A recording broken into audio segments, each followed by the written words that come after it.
Синът на съдийка беше хванат с 50 кг наркотици, но беше обвинен за 30 грама. Много интересен случай между Това е, извинявай, просто се сетих. Имаш един случай преди няколко години за някакъв, който в студентски град бяха му тършували апартамента и бяха намерили нещо типа на 250 кг кокаин. Някакво огромно количество беше. Не повече, 500 кг кокаин, да кажем. Whatever. Да. И няколко дена по-късно се превърна в 250 кг кокаин всъщност, изведнъж. Това да изчезват наркотици, големи килограми, е много често срещано нещо. Да. Малко е странно. Всъщност, да, това, което е интересно в случая, е, че в крайна сметка наистина количеството наркотици, за което Епича е подсъдим, наистина е било 30 грама, защото само 30 грама е било изсушено и в него се съдържала съставката, която е незаконна, THC. Поне така пише в самото разследване се едно. Fair enough. Като става известно, че всъщност самите разследващи са знали за съществуването на тази така модерна ферма за трева, но не са актвали on that knowledge. И защо? До момента, защото не знам, сега всъщност започва да стават известни някои факти, които до сега не знаехме. Значи майката на момчето е съдия. Тя става известна, нали, от преди време, защото е лъгала пред съда за масовото подслушване на протестиращите през 2021 година. Като това става ясно от административния съд в София. Има някакво дело срещу нея и всъщност те решават, че тя наистина е лъгала за СРС-тата. Може би, ако си спомняш тогава, може би не си спомняш или хората не си спомнят, но имаше такъв много голям скандал тогава, защото тогава имаше много огромни протести и ГЕРБ искаха да очернят цялата тази, нали, тълпа от хора, които протестираха, да ги очернят едно, че са някакви подкупни хора, които, нали, там опозицията са си купили едва ли не. Mm-hmm. И всъщност тогава беше узаконено, може би това е правилно, узаконено всъщност използването на много СРС-та, такива средства за послушване, basically. И тогава всъщност стана този скандал и тя беше една от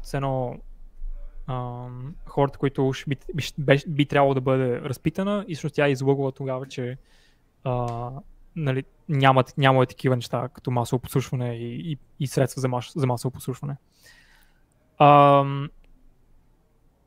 Само да секунда да...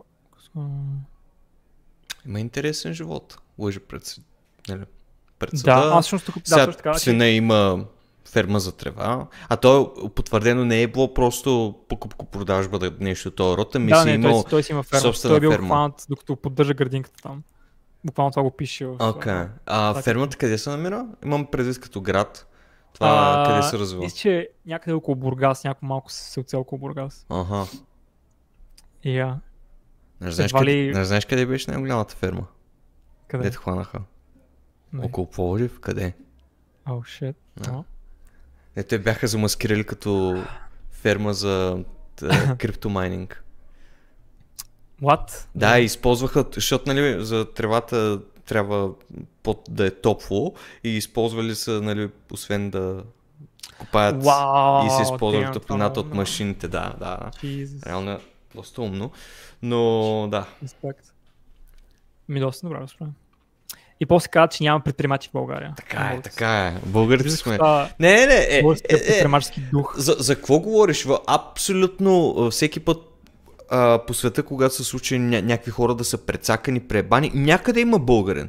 Имам предвид Руже ли беше? Тая с биткоините. С биткоините, Майор Ружева, нещо. Ако си спомняш драмата покрай Робин Худ, преди няколко години, CEO-то е българин. Да. Българите сме навсякъде, когато се говори за престъпност. Има ли схема? Корупция, да. Българи са едни от най-добрите фалшификатори на много неща, на древни артефакти и така нататък. Да. Тъй иначе за тази Маджарова, само тук ще прочета едно изречение.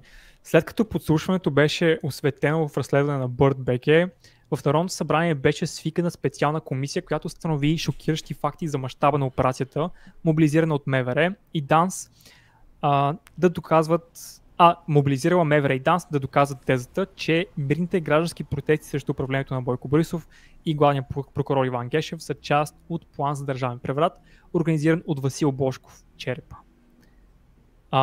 И цялата идея е била с едно ГЕРБ да кажат, това не са протестиращи хора, това са хора на Васил Божков, които той е купил и така нататък. Да. Малко... Да просто да очернят самата тълпа от хора. Малко това стана от новини на седмицата на новини на последните 10 години, ама... Нещо, те нещата са свързани. Ние колко повече знаем... Допълнителен контекст. Да, абсолютно. Всъщност цялата идея е, че тази жена е човек на Гешев, поне е била човек на Гешев. И Сарафов, като идва на власт, новия прокурор, изпълняващ функциите, който вече не би трябвало да е прокурор, но все още е прокурор, защото що да не. Той всъщност имаше конфликт между двамата, Гешев и Сарафов. Беше доста... И всеки път тази жена, която била повишавана по времето на Гешев, в момента тя всъщност става обратното на повишена, тъй като Сарафов явно не харесва хората на Гешев. Като... Понижили се, искаш да кажеш. Да, понижили се точно така. Малко след като до тогавашния заместник на Гешев пое временно поста му, Маджарова беше понижена по предложение на Сарафов до редовно апелативна прокуратура, каквато е и в момента. Тази жена явно е станала жертва на тази войната между Гешев и Сарафов. Като има, тя конспирацията е, че явно е някаква неудобна на Сарафов и затова той иска така да я злепостави чрез сина й. И всъщност той беше даже първият, който се Чакай, някой... Сарафов. Сарафов, първият човек, който... Да, Сарафов, даже МВР не можаха да съобщят първи. Сарафов съобщи първи за случая. Съобщи, не е сигнализирал. Да, съобщи се едно, че... Окей, чакай, че това ще е много интересно, ако той го е сигнализирал, това, че се не има. Не, той просто е съобщил, че е разбита мрежата за отглеждане на трева. Да, добре. И всъщност той, който се похвали с това, че виж, това е прокурор, нали? И аз като, там главен прокурор си гледам моите хора, нали? Толкова съм добър в работа си, че даже никой не е пред закона, нали? Така, нали, това, че си не е направил нещо, не е нещо, което гарантира, че тя е проблематична, само да спомена, най-вероятно в случая, но принципно едното не означава другото. Става просто, че много е удобно на Сарафов да бъде атакувана сега. Добре. Защото той казва, виж, тук не разбих мрежа за 50 кг, хванах сина на тази жена, прокурорка между другото, с 50 кг трева. Обаче после, като се разглежда случая, между другото все още липсва експертиза, следват анализи да се правят и така нататък, но поне според там първите експертизи става просто за някакви там 30 грама съдържащи THC, което е всъщност нелегалната съставка. Ако е било ферма, чакай малко, какво намекваш, че... Не знам как се обсъжда това нещо. Не знам дали отглеждането... на трева е противозаконно или факта, че произвеждаш трева с THC е противозаконно. Защото не знам, нямам идея как работи закон в случая. Ще я мисля. Ма явно и пича не знам как работи закон, така че...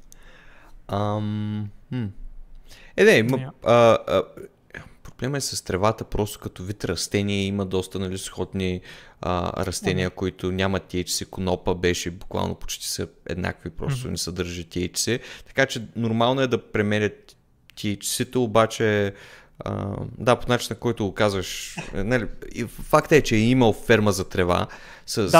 Аз мисля, че е подсъдим за това, че е имал ферма. Това е подсъдимо. Не мисля, че дори количеството има толкова голямо значение в случая. Факт е, че е имал ферма, по-големия фактор.